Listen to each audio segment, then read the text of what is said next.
Der er massiv kritik af hundeloven, der blev indført i 2010.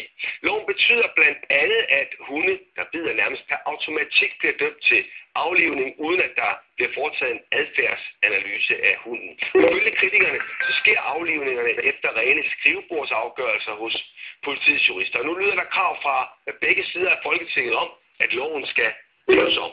Dyreværnet anslår, at det bliver 1000 hunde uretmæssigt er blevet aflivet, siden loven blev indført. Og en af hundene hed Bogart. Dens ejer skal vi møde her.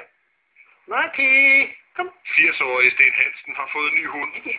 På nær farven ligner Marquis de Sade. Hans gamle hund Bogart på en prik. Det er Bogart. Ja, det er det. Han blev aflivet i august måned i 2011. Han betød rigtig meget for både mig og min kone. Og jeg har mange billeder af ham. Bogarts forbrydelse var at bide en kvinde i benen, men hun stod ved siden af Sten Hansen og Bogart og ventede på at krydse vejen. 4 måneder senere havde politiet afsluttet sagen og krævede, at hunden blev aflivet. Jeg prøvede på alle mulige måder at få kontakt med politiet for at få at vide, om ikke vi kunne gøre et eller andet, men der var ikke rigtig noget at gøre. Efter at Bogart var aflivet, fik Sten Hansen en ny og meget ubehagelig overraskelse. Han fik et bødeforlæg for 7.000 kroner, men nu trådte for foreningen den Færdrog ind og tilbød juridisk assistance. Det er ikke en usædvanlig sag. Nej, desværre ikke. Sagen, der blev ført ved retten i Glostrup, endte overraskende til fordel for Sten Hansen og hans døde hund. Til kendes for ret. Carl Sten Hansens frifindelse. Og så var den sag slut. Og så var den sag slut. Og så brød ting sammen i retten. Det kom nemlig frem i retten, at kvinden ikke kunne udelukke, at hun havde stået så tæt på Bogart, at hun havde trådt på den, og at hunden dermed blot reagerede instinktivt i selvforsvar.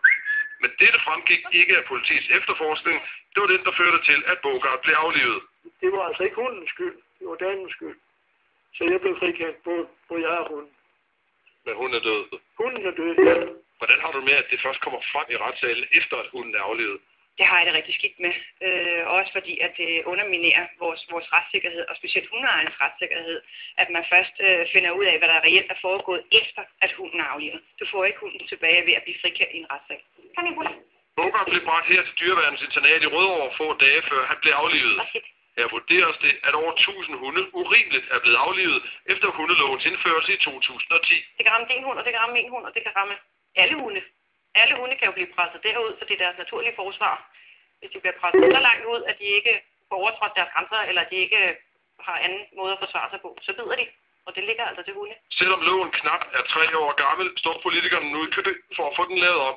Også hos et af de daværende regeringspartier. Der var god grund til at indføre loven dengang, og der er også god grund til at evaluere den nu, så vi får tilpasset med de erfaringer, vi nu har fået samlet op. Det er rendyrket lovsjusk, men faldt for en kampagne, som flere afgøder kørte, hvor det var meget, meget vigtigt for politikere at vise, at de var handlekraftige. Du siger gå igen.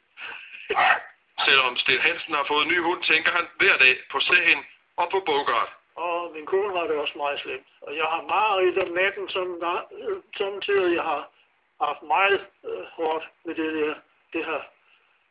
Ja, det har været frygteligt. Han har mistet troen på vores retssystem, og vores retssikkerhed er jo fuldstændig væk.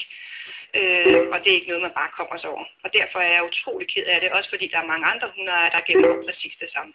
Har han grund til at føle sig svigtet? Det har han bestemt.